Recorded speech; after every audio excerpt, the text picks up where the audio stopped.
Hola, buenas noches, espero que estén bien. El día de hoy me toca abrir con un tema muy importante y que muchas veces nos pasa que cuando estamos de turno en la emergencia, que somos externos e internos, y llega un paciente con pérdida de peso que luce crónicamente enfermo y el residente nos dice, hacerle sus marcadores tumorales para descartar que tenga un cáncer en cualquier parte.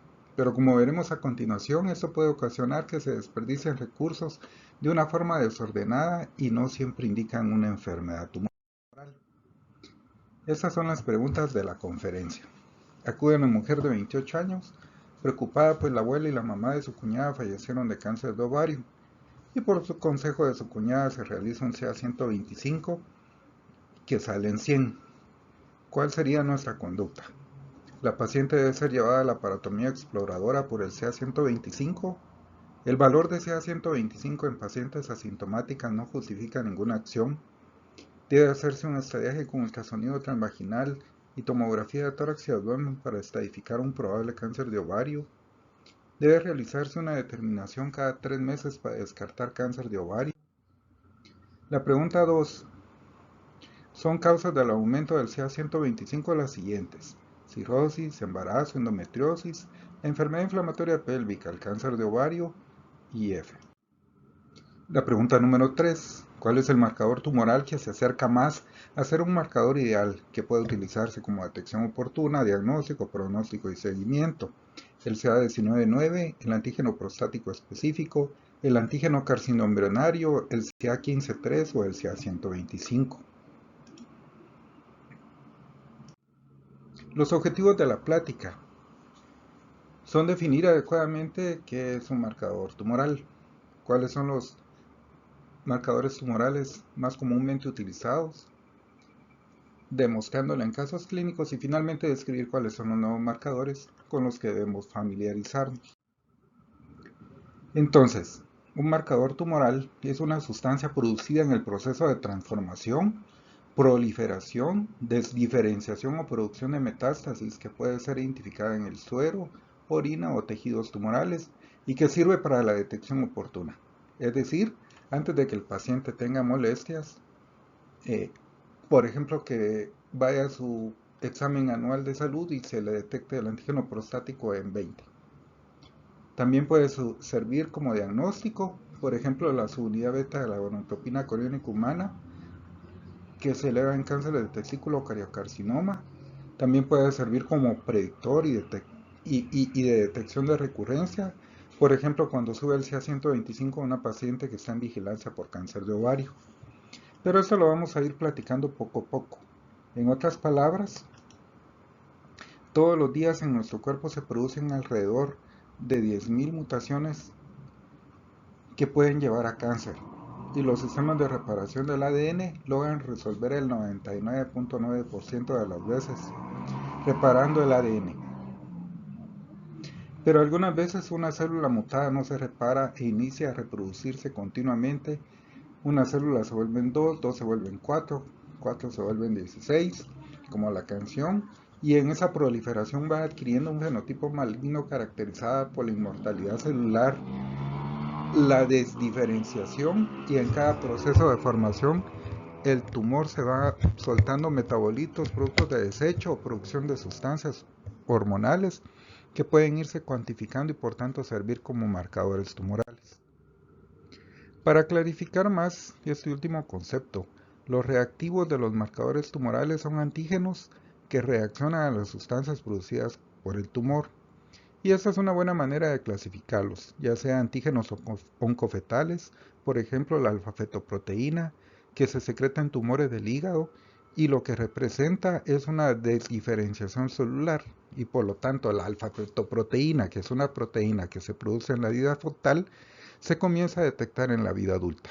Otro grupo importante son las glucoproteínas, que son los más familiares y que solicitamos día tras día, como el CA 125 que se utiliza en cáncer de ovario, el CA 15-3 para detectar cáncer de mama, etc. En esta diapositiva se responde esa pregunta que le hacen a uno cuando uno es residente. Si tú tienes un paciente con cáncer de testículo con una subunidad beta de 1000 y el paciente se lleva a orquidectomía, ¿Al cuánto tiempo se puede medir la unidad beta para evaluar si se retiró todo el tumor? Como pueden ver aquí, la vida media de la unidad beta es 24 horas. Y esto quiere decir que si medimos la unidad beta a las 36 horas posoperado, por lo menos, el paciente ya debe tener la unidad beta en un valor normal. Y si no lo tiene, es porque todavía hay un tumor viable, ya sea metastásico, que no se había detectado. Y así se enumeran los valores y la vida media de los diferentes marcadores tumorales. En esta figura lo que queríamos ejemplificar son los distintos marcadores que tenemos y dónde pueden ser más útiles. Vean en el cerebro la enolasa específica, en el hígado la alfa-fetoproteína, en el colon, también el antígeno carcinoembrionario, en el ovario el CA125. Pero una de las cosas que les quería demostrar es como el antígeno carcinoembrionario no es específico de cáncer de colon, sino que se puede encontrar elevado en cáncer de pulmón, de riñón, de mama, de estómago. Eso ejemplifica que uno debe tener claro dónde está el tumor antes de pedir el marcador tumoral. Ya que si, por ejemplo, nos encontráramos elevado el antígeno carcinoembrionario, sin tener identificado el tumor, más que orientarnos, eso nos puede causar confusión, ya que puede tratarse de tumores del colon, del pulmón, del estómago, de mama o de páncreas, ¿verdad? Es decir, los marcadores tumorales no son específicos de un tumor en particular. Entonces, el marcador ideal debe cumplir con las siguientes características. Se debe poder medir en un laboratorio promedio, que no necesitamos de radiofármacos, de un superlaboratorio para medirlo, sino que pueda ser determinado con una simple eh, eh, capacitación del personal de laboratorio. No debe ser caro, debe ser 100% sensible y específico. Y ahora les digo que desafortunadamente no hay un tumor que cumpla con estas características.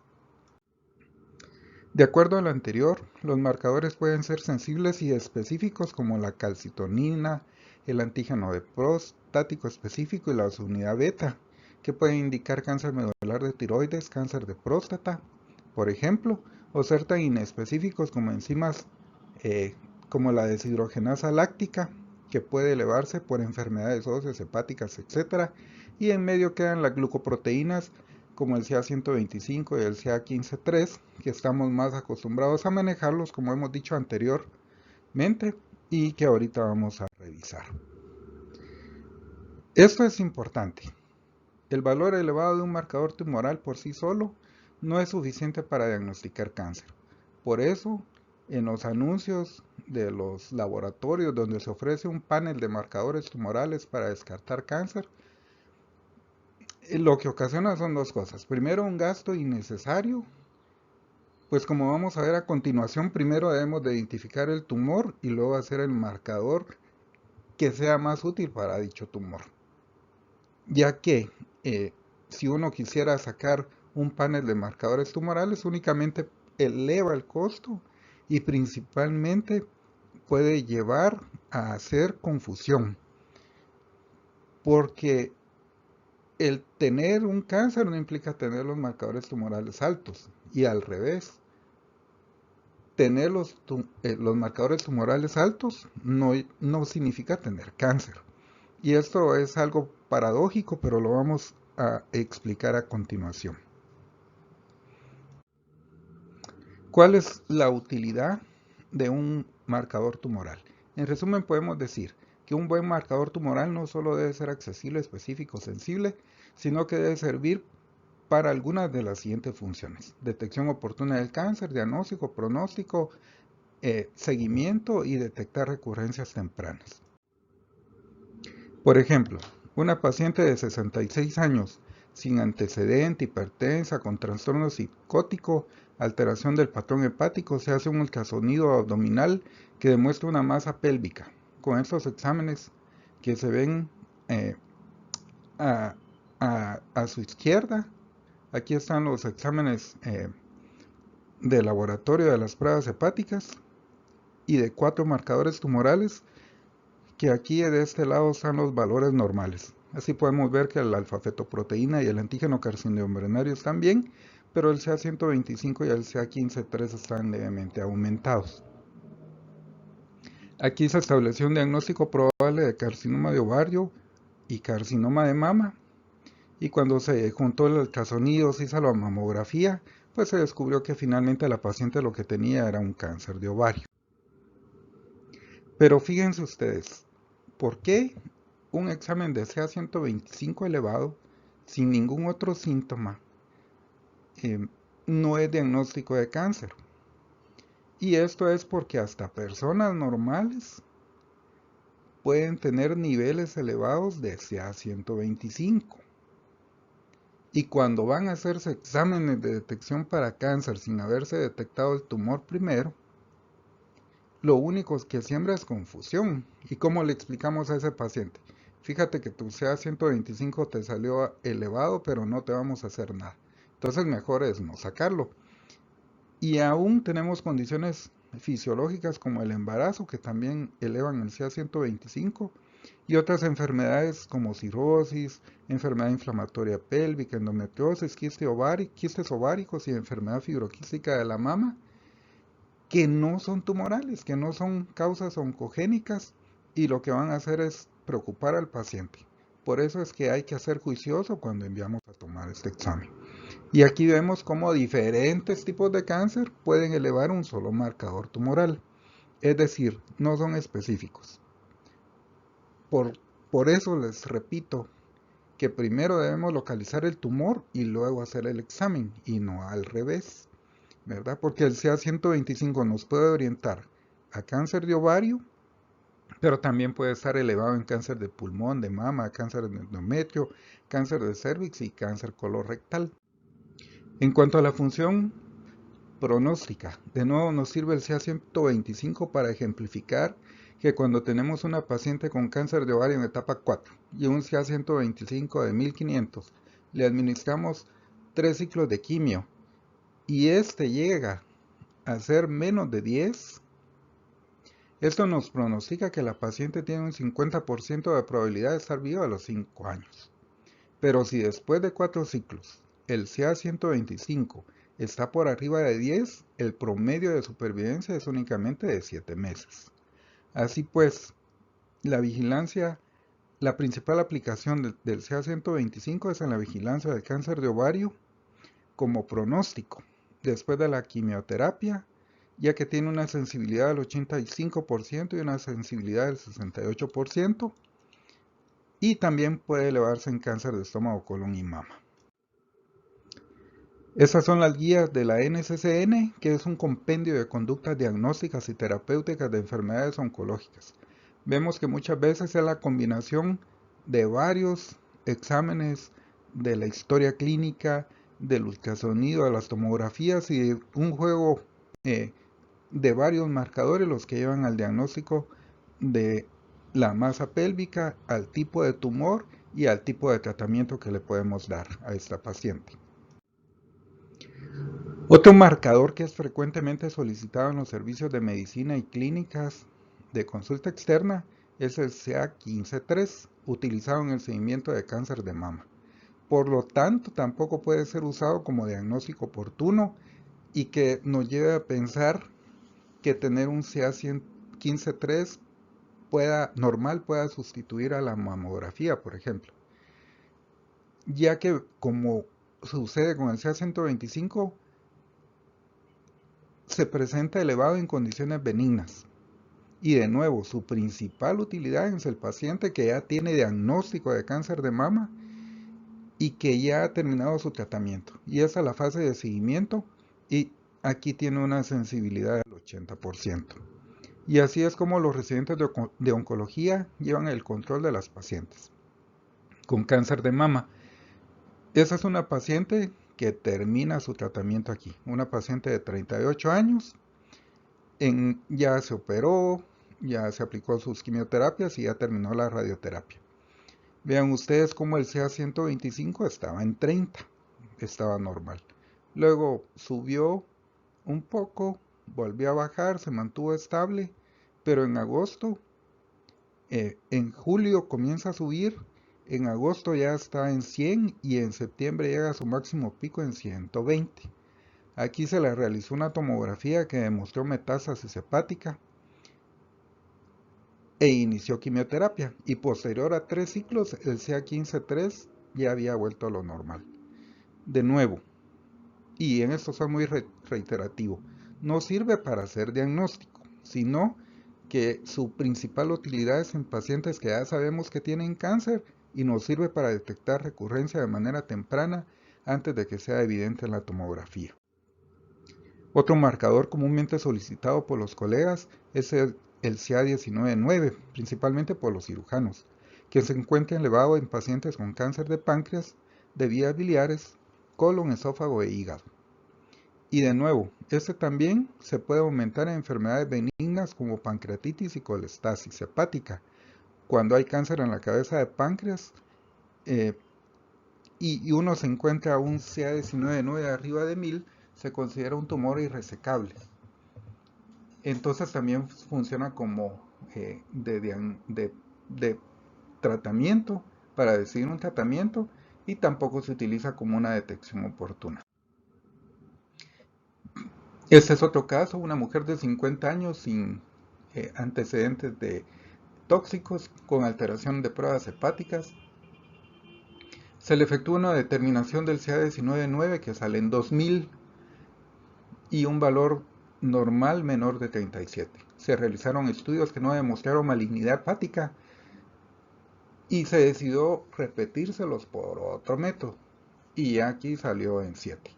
Entonces el diagnóstico probable de ingreso fue descartar neoplasia, principalmente de cabeza de páncreas. Se repitió por otro método, se le realizaron estudios de ultrasonido, tomografía, se determinó que no tenía masa en el páncreas. Se repitió con otro método la determinación del CA19-9 que salió normal, y por lo tanto el diagnóstico por medio de otras técnicas se determinó que se trataba de una colestasis. Ya para terminar, el antígeno carcinoembrionario utilizado en cáncer de páncreas no nos funciona como detección oportuna, pero sí nos funciona de la misma manera que hemos visto para el CA125, el CA15-3 y el CA19-9 para diagnóstico, seguimiento y pronóstico, aunque tampoco es específico de cáncer de colon.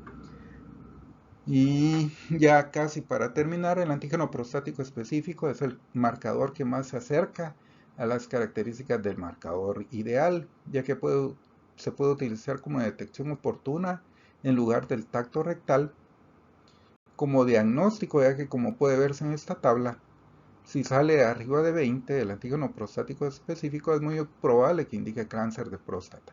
Y si es mayor de 50, también puede indicar que no solo cáncer de próstata, sino que hacer ese cáncer de próstata metastásico.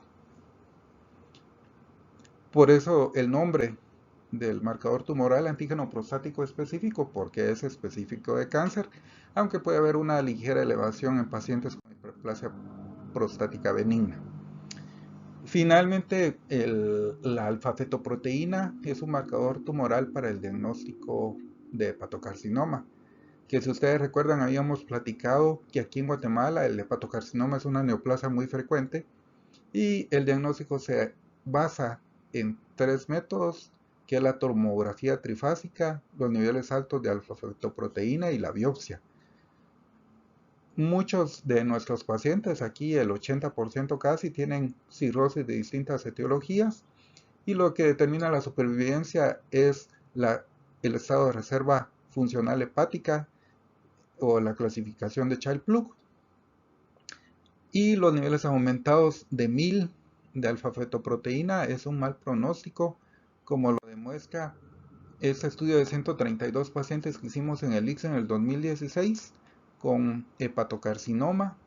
Fue un estudio retrospectivo de los diferentes tratamientos aplicados, y vean ustedes cómo se correlaciona la cantidad de alfa-fetoproteína arriba de 1000 con una pobre supervivencia. Los que tenían menos de 1000 duraron más tiempo, y menos de 1000 la supervivencia a 5 años era menos del 40%. Para el cáncer de pulmón, pues no hay ningún marcador que podamos utilizar, ni en detección, ni en diagnóstico, ni en seguimiento, ni en pronóstico. Aquí más bien nos basamos en las tomografías de baja radiación en pacientes que son fumadores fuertes. Bueno, entonces volvamos a nuestras preguntas iniciales. Acude una mujer de 28 años preocupada, pues la abuela y mamá de su cuñada fallecieron de cáncer de ovario y por consejo de su cuñada se realizó un CA-125 en 100. ¿Qué significa? Por favor, resuélvenlo y piénsenlo. Espero que la respuesta sea clara. El valor de CA-125 en una paciente asintomática no justifica ninguna acción. Son causas del aumento del CA-125 las siguientes causas: cirrosis, embarazo, endometriosis, enfermedad inflamatoria pélvica y cáncer de ovario. Todas las anteriores pueden ocasionar elevación del CA-125. Finalmente, ¿cuál es el marcador tumoral que se acerca más a las características ideales que puede utilizarse como detección oportuna en el diagnóstico, pronóstico y seguimiento? Pues el marcador que más o menos se aproxima a esta ideal es el antígeno prostático específico. Conclusiones. Lo primero que debemos de hacer es descubrir el tumor y luego determinar el marcador tumoral más adecuado. Las características del marcador ideal es que sea fácil de determinar, barato, sensible y específico, que se puede utilizar para detección oportuna, para diagnóstico, vigilancia y descartar recurrencias. Una cantidad elevada de marcador tumoral por sí mismo no es diagnóstico del tumor, y algo de lo que hay que reflexionar es que estos patrones de laboratorio que se utilizan y se anuncian por los distintos agencias de laboratorio especializados, pues más o menos tendrán un valor de 500 a 600 dólares aquí en nuestro medio, y eso es algo que hay que tener en consideración al momento en que nosotros enviamos a sacar marcadores tumorales. Gracias por su atención y nos vemos pronto.